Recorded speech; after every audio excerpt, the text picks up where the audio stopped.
into the living room because I am going to show you something very interesting. Now, we do have a limited amount of time today because what we're going to do is we're going to review the 5 pictures in the living room today.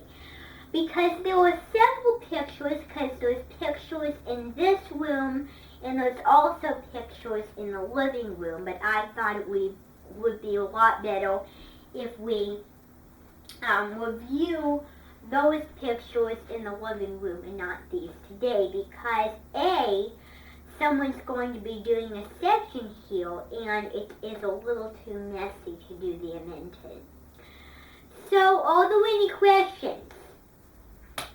Okay, so we're going to go into the living room. I need you to follow me because we're not going to do a test today, but using our time, I'm going to have you move around the room while I'm moving around the room and we're looking at each and every painting. So follow me.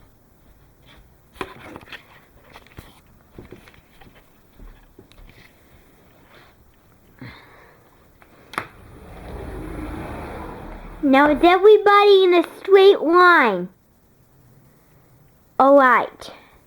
Oops, straighten this part up. It's a little crooked. Alright.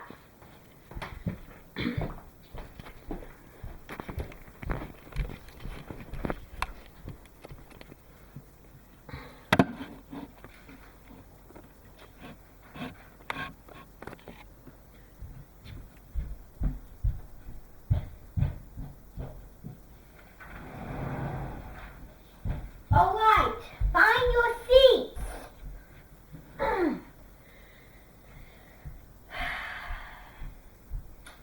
Now, as you can see, we are in the living room because it has a lot more space to it other than the sunroom. So we're going to pay attention to all of the pictures around this entire room. Starting with these 2 pictures. Now I want to kind of tell you something because this picture right here is a blowy picture. Now it could be a blowy picture or it could also be a more clear picture. I'm a more clear picture fan. But this one's a blowy. And also what we're looking for is abstract or traditional. Now, abstract is the exact opposite of traditional because it means like not the traditional painting that you would think of, or not the real classic sort of painting, just a little kind of funky picture sort of thing. And traditional means it's like a really classic, loved painting. You know what I'm saying? So this painting is blowy, and we're going to look for colors. Now, abstract also means that it has colors that don't make sense in real paintings and in real life. So as you can see, we have a picture of a barn. It is like in the country with your trees and your like little cattle ranches, and then we have like a row of horses go down there. So we're going to look at this one because this one has a little touch of abstract in it. Now, who can give me an abstract answer? Okay, so this hill right here is abstract because it has this sort of grayish, sort of like swish-shody sort of thing. It's not the traditional. It looks like really no spinach leaves. So, that's abstract. Can anybody give me another example? Okay, this is abstract because because it has a little pink in it. Usually the pink comes out at the very beginning of the day, but not here because it is sort of like a little heaven flower, as you call it. Flower that floats around in the air, and it's aerial. It floats around in mid-air. So, now, can anybody give me another example of something that is abstract in this painting? Yes, exactly. So this area around the painting is abstract because who would put, well, this part isn't abstract because of course there's going to be like little streams, floods, and tunnels, but mud can't just go up and down on the sides, otherwise it'd just follow you and you'd be stuck in. So, mud does not take place and stay in one place up here. It can end up in the air if a pig jumps into one too hefty, but it can't stay in the air. And it can't just go along the sides, if you know what I mean. So that's abstract. So, so paintings are kind of abstract because they're just paintings. They're not like real life pictures, if you know what I mean. So, let me give my example. So, over here is abstract, right here, and over there is abstract. And also, right here, all the blue areas, all the little blue dots the artist put in is also abstract. And you can really see very clearly why this was painted, because you can see the paint is very big. In other words, it's very noticeable. You see that kind of texture looking thing? It really, the artist could have done a much better job with this painting. But that's giving you a little idea. So that is that painting. Now we're going to move on to this painting right over here. So let me show you what that is.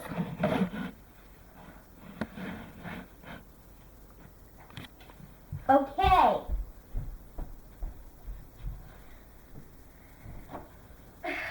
Now, this painting right here.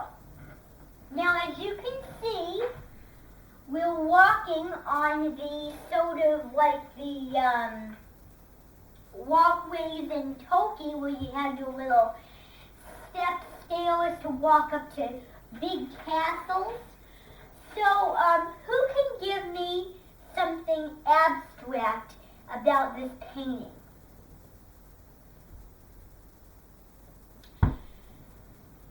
Yes, very good. So, the reason why it's abstract, he said, is because look at all these different colors. Basically, when you think of going up the stairs, you think of like one color, but the artist added in, it is still a blurry painting, but the artist added in some sort of funky colors to the stairs, which was not necessary, and it wasn't advanced because he was responsible for thinking about how to do that. Can someone else give me another example? Yes, these people up here, they're abstract because look at how, like, fake, they look like little half-colored blobs, don't they? Because they're kind of blurry and not real. So these people are abstract because who would have, like, little blobs, sort of people in a painting? So painting, some paintings are abstract, some paintings are traditional. Abstract is a big part in a lot of paintings. So that is that. Also, what I think is abstract is this sky, because you see those there was a mixture of white, and it looks like the sky is just howling around like a big stone came-in. That's really odd and really strange, like the legend of the Neville beast with those green clouds. So he added in a mixture of white and blue. I know skies can be white because of the clouds go together, but when it's in that place, because the artists do it that way, it really doesn't look like something that would happen in real life. And then down here on the sides, he just added in some like white with all different colors. And look, because of the hole right here, the red stepping stones, it kind of looks like it's kind of liquid flowing. Oh, this could be a tunnel to the underground area. So it kind of looks like liquid, but it isn't, because the artist added in some red. Basically, I wouldn't think of that, adding in some red, but he kind of did a little more funky sort of mix. He wasn't a real traditional. I didn't want to copyright. He wanted to just kind of unplagiarize, and I like unplagiarizing, but he added in some really unique twists and tones to these two paintings. And let me tell you that my grandpa did these. I think he was kind of foolish and kind of smart at the same time. So now let's see how much time we have before we can go back. Oh, we have a good amount of time right there. Good. So let me turn the camera over there. All right. So let me just, there. Just wanted to make sure that it's at the right angle. So this painting right here is a painting of some pigs, and they are walking in a direction. Because as you can see, the pigs are flowing. Because think about it, when you go to science with Miss Davis, you know how they study the liquid, solid, and the gas? So if they were flowing all over the place, moving in any random direction, it would be a gas. If they were just like still like that, then they would be a solid. But no, it's a liquid because they're moving in one direction. You realize how a gas is moving in just random directions, and a liquid's moving in one. So all the pigs are going over here. And this painting is the odd one out because those two paintings we looked at over there were both blurry and abstract. This is non-blurry and non-abstract. So blurry and abstract, clear and traditional. So you can really see why this was a better painting. It was more simple.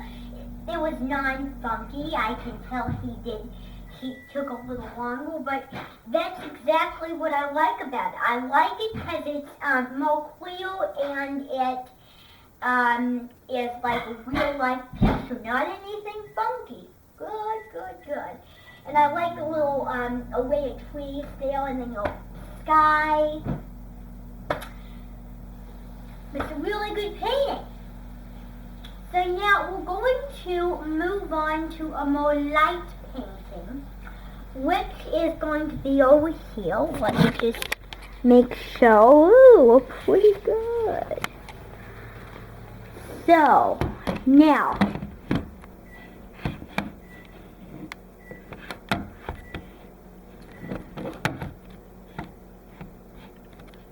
who could that be?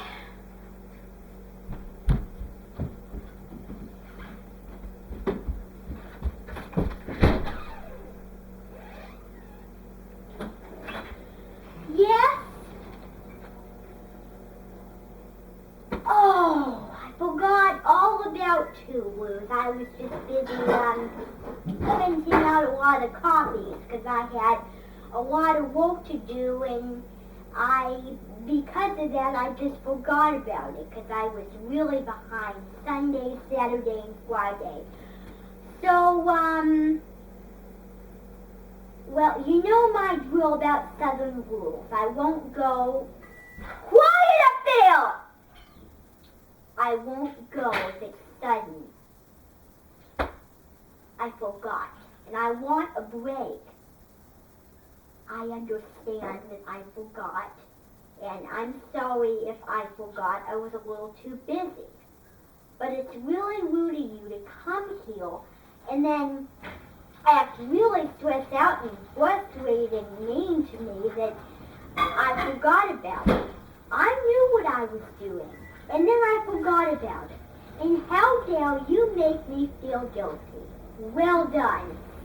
Oh, he's an idiot! Everyone needs to calm down and be quiet. This is not a joke. Right, now, well, everyone, we're going to have to cut this show today because, he is going to be knocking on the door and all that. So, it was really nice of you to come, and we have learned patience! We have learned a lot, and I think that you have got the hang of all that we have learned about.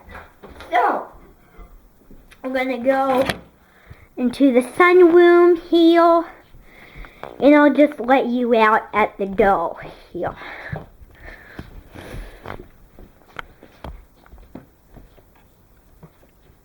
Okay, goodbye.